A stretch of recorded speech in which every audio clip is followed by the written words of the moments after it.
Hi guys, and welcome back to my channel, or if you're new here, welcome. My name is Heather, and on this channel we like to walk a very fine line between a shopping addicted makeup monster and a responsible adult with a makeup hobby.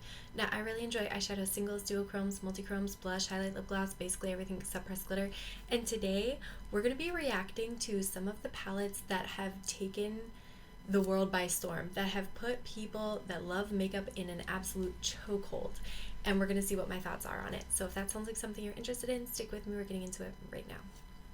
Okay, so the first palette that I wanted to talk about, and I think I've started making a list, and I have quite a hefty list, but I think we're just going to do 10 today. But the first one that I wanted to talk about was the Morphe 35O palette, because I feel like that is one of the palettes that put Morphe on the map. Everybody back in like 2015, 2016 was like losing their minds over this palette, right? And I gotta say, it is one of the most blah, boring palettes I've ever seen in my entire life. I entered makeup YouTube, like in terms of my being a viewer, entered makeup YouTube in like 2015-ish, and people were like raving about this palette, and I just didn't get it. Even back then, I was like, this palette is full of generic brown and orange colors. There are so many redundant shades. The metallics don't look that impressive. I just don't see the need to buy this palette. And I never did. It was $28, or at least it is now. I don't know what it was back then. But yeah, $28, absolutely a pass. The second OG palette that I want to talk about, I actually have on hand, and it's the Urban Decay Naked palette, the original. Now, I bought this, yeah, I know. I bought this one back in, let's see, it was right before the new Urban Decay Naked Reloaded came out. The one with like the flowers on the front or whatever. They put this one on clearance for like 20 bucks, and that's when I picked this one up because I was like, it's kind of like YouTube history. People rave about this palette, so like I felt like I needed to have it in my collection. I think I've used it twice. It's so sad. But obviously it's like very neutral, very like beige, right? And that's not my ideal color story. So for me, did I really need this palette? No. Should I have purchased it? No. But I felt like it was a part of YouTube history when I first started in makeup, so I own it now. All right, next up is the Tati Beauty Volume 1 palette, and I think it was called like Textured Neutrals, if I remember correctly. And so you have these rows. There's a matte row, there's a matte with sequins, there's a metallic row, and then a glitter row. So already 25% of the palette is pressed glitters that I'm not going to use, so it was a easy pass for me. In terms of the rest of the color story, I really liked the black column and the pink column, and I could see a use for the sort of like very cream beige column. But the three rows that are kind of in the middle, the browns, the oranges, and then like the beigey browns, just aren't my vibe. And so for all of that, like for there being about 9 shades in the palette that I'm willing to use and the whole rest of the palette I'm not, it was a palette that I could easily skip.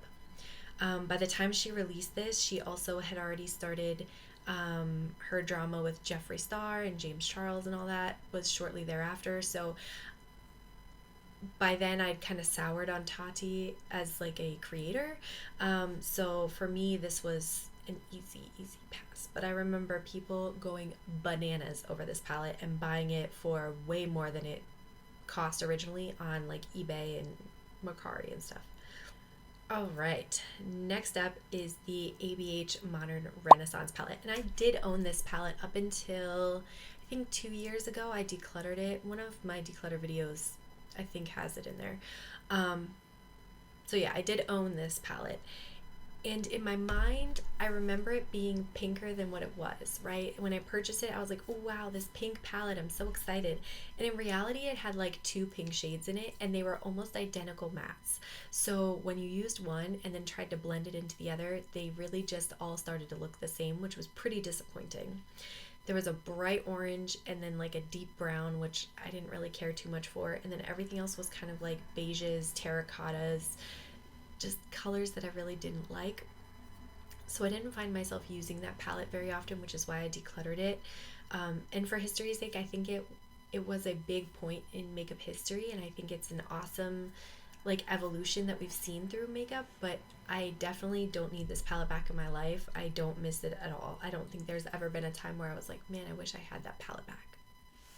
Alright, and the next palette to talk about is the original Morphe and Jaclyn Hill palette. And actually, I think this is technically her second palette. The original one was like a tinier one that had a very like quiet release. So this was like a huge release for her. And then she had the yellow, orange, pink, purple one that came after this. That was, and then the Vault. But anyway, so this palette is definitely like more heavily used than some of the other palettes in my collection, and it's because I did was some kind of like costume makeup that I was doing. Oh, I was a deer for Halloween, and so I used a bunch of the browns in here to make like the deer face on my face.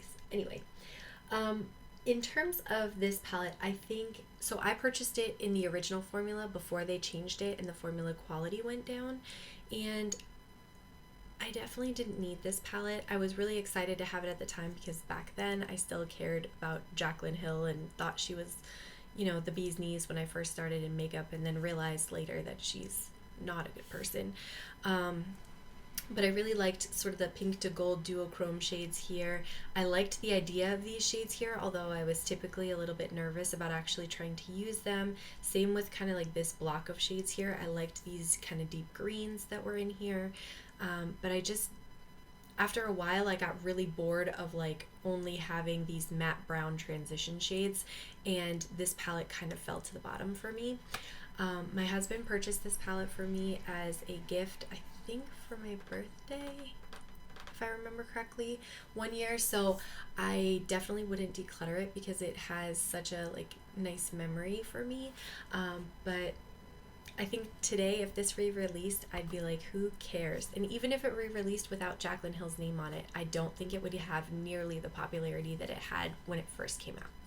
Next up is the Too Faced Peach palette. Now, I don't know if you guys remember the original launch of this palette, but it was an absolute disaster.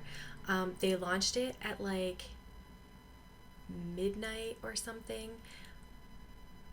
It was a really odd time to launch a palette, and I remember I was supposed to work the next day. I stayed up so late to order this palette and ended up being in one of those like lines to check out digitally for so long. It took forever. I think I didn't go to bed till like 3 a.m. and then I had to get up at like 6, get ready for work, and go work a 12-hour shift. Like, it was bonkers. But I was so excited for the palette, and they were talking about how it was such a limited release, that this was the only time to get it, and blah blah blah, right? So I order it, only for it then to show up in Ulta and everywhere else and just linger for like years. I think you can still even buy this palette, so that was such a waste of time. So I'm kind of bitter still about the fact that I lost so much sleep over this palette. In general, I do still think it's a pretty palette. It still smells like peaches, which is pretty cool. I like these kind of deeper browns that have sort of an olivey green undertone to them. I really liked these pink shades, and the pink to gold duochrome was a favorite of mine back when I first started makeup, so that was something that I really liked. And then I do like some of the soft shades here, these shimmery kind of shades for the inner corner, and then you've got a couple like purpley black type shades in here. So overall, if this came out today,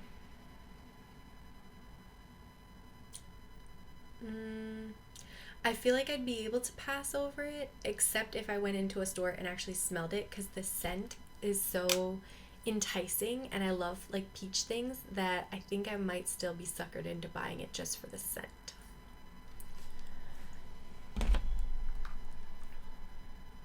But yeah, that palette had people going nuts. Next up is the Muerte palette, and I think people can agree this was a very sought after, very popular palette, right? It sold out, there was a limited restock, it sold out again, and then it was gone, and everybody was just like stuck. There was people selling it online for like crazy prices, $200, $300, $400, like just nutty prices. And I ended up picking up this palette and its other half together on Mercari, unused, for about $150, and then of course like 2 days later they relaunched this at like regular price, and it's still available for sale.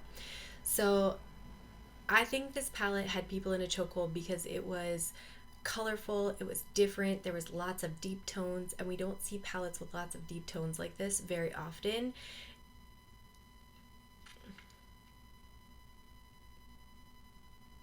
So I think it had like its rightful place being like as exciting as it was for people. I do think like these two shades are a bit similar, so that was kind of a drawback for me, but in general I do think the quality of the palette is quite nice. And I was never, in all the times I tried to dupe this palette out in my collection, I was never able to dupe this shade out perfectly. So that shade is just a really special shade in this palette. Overall, if this came out again, I would absolutely purchase this. It is such a cool palette, and I don't know why I didn't purchase it in the first place, but here we are. Okay, so the next palettes that I wanted to talk about are the Shane Dawson and Jefferee Star Controversy palettes. They had the big palette, and then they had the little palette, and then they changed one color out of the little palette and re-released it, so there was like a second little palette. I don't know. As far as the big palette, it's a bunch of colors that seem to be not very cohesive.